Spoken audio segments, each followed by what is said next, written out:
At 15, I done my first crusade.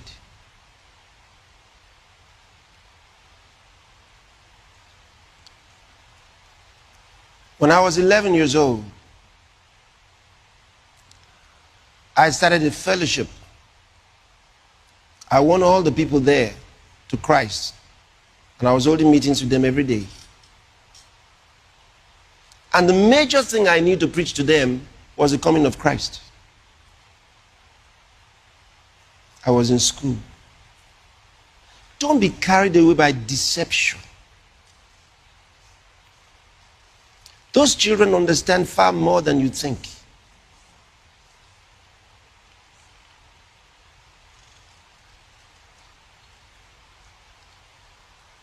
At 11,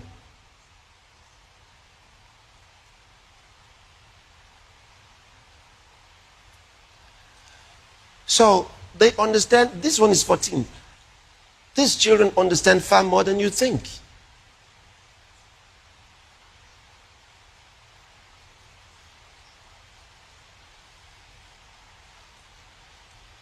While we're talking about this, you have some who are of younger ages than this, who are preaching the message, and they are coming out first in class.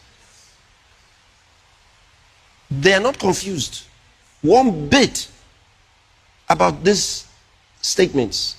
They are preaching it to others, leading others to Christ, and doing excellently well in school. I'm not speculating. I know about this because I know some of the kids and how they're performing. Some of their parents also talk to me. So, when your son or your daughter gets confused in a situation like this, that child was confused before he or she heard about the coming of the Lord. So you have to first start with, what does the child know about Jesus, about the Holy Spirit? These things are important.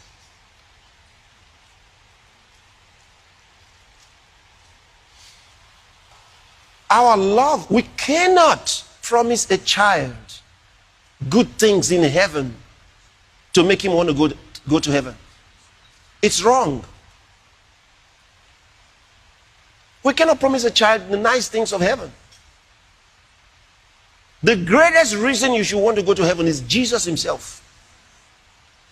We have to learn to make children fall in love with Jesus.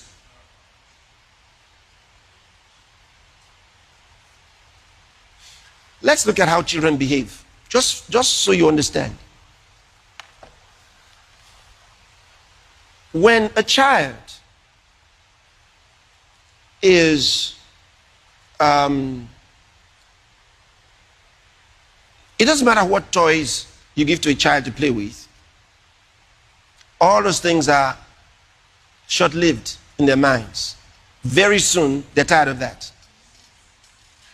But if they know someone who loves them, who plays with them, and you say, let's go and see Uncle so-and-so, let's go and see Auntie so-and-so, they don't mind to drop everything they're playing with. I say, let's go. Because children respond to love more than things. So if you direct their minds to the person of Jesus, what we should ask ourselves is, maybe in that children's church, what are they learning about Jesus? Go and re-examine what they might be teaching in that church. What are the children's teachers teaching? What are they saying? Let's not try to get children's attention on heaven, on God, with earthly things. Don't worry, when you get to heaven, you will watch cartoon. Don't worry, when you get to heaven, you will see this, you will see that. If you sell that to them, you're deceiving them. You have to put their minds on Jesus. He is more than enough. What do we say when we preach the gospel to adults? When we preach the gospel around the world, what do we say? We say Jesus is the answer to everything. It doesn't matter what their problems the problems are, we say Jesus is the answer. The person is lonely, we say is Jesus, that's what you need. That's all you need. He is broke, we say it's Jesus you need. No matter what he's going through, we say it's Jesus you need.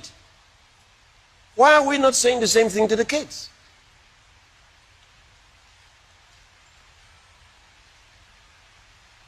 The problem is in what he has heard about Jesus, not good enough. If he knows about Jesus, if he knows Jesus better, he would know Jesus is more than enough reason to want to go to heaven. Jesus is more than enough reason. When you listen to an adult who says, heaven is going to, I mean, some of you have heard it from some people when you go out to preach. He says, heaven is going to be very boring. Haven't you heard that? They say heaven is going to be very boring. You say, why? Say, all that music is not going to be there, all the dancing, we're not going to have the partying. What do you think when you hear that from an adult? You think it's really worldly. You realize he hasn't understood Jesus. He hasn't even understood the message. He hasn't learned about Jesus yet. But once he believes in Jesus, he doesn't think. His mind does. Remember, what we are bringing is to the human spirit. That child needs to receive the true gospel.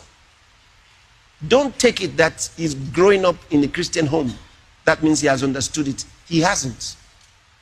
He hasn't understood it. If he's asking such questions, he hasn't understood it. He needs to know who Jesus is.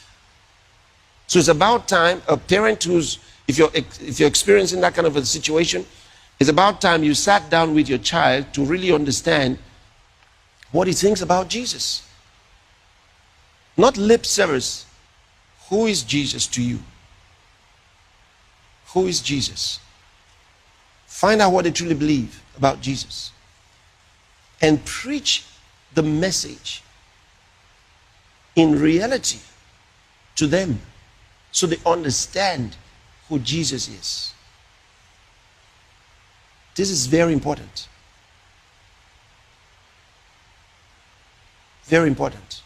I've listened to kids of younger age talk about Jesus.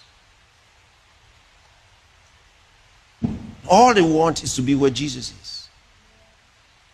And when you think and talk about Jesus like that, the things of the flesh suddenly drown. They fade away.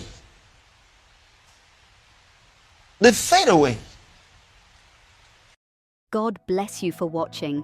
Extend this radiance, like, share, and let this blessing ripple throughout. Together we cultivate positivity.